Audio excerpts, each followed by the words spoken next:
Un réflexe archaïque, ça ne s'intègre pas définitivement, ça s'entretient si vous êtes pratiquant de musculation et que vous souhaitez gagner en masse musculaire. Si vous faites de la musculation, que vous avez du mal à prendre de la masse, mais que vous persistez pendant 2 ans, vous allez prendre un peu de masse.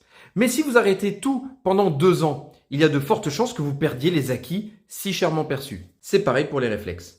Si à la base vous avez une problématique et que travailler sur les réflexes associés vous ont permis de les faire s'atténuer, il y a de fortes chances que si vous n'entretenez plus le pattern en cause, il reviendra. De plus, les études font ressurgir les déclins des réflexes archaïques pour les personnes âgées.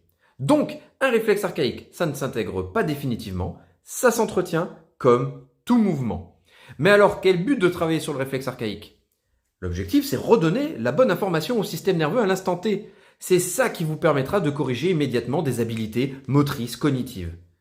En respectant les principes de neuroplasticité, en travaillant fréquemment sur ces réflexes, vous allez leur permettre de mieux s'intégrer. Pour autant, si c'était un réflexe très compliqué à intégrer, très compliqué chez vous auparavant, alors il faudra sûrement veiller régulièrement à le retravailler. Rappelez-vous les effets de la boucle sensorimotrice sur l'output. L'output, c'est le mouvement, la sortie cognitive. Rappelez-vous que le tronc cérébral est un des filtres et transmetteurs de ces outputs et que les réflexes se trouvent dans le tronc cérébral.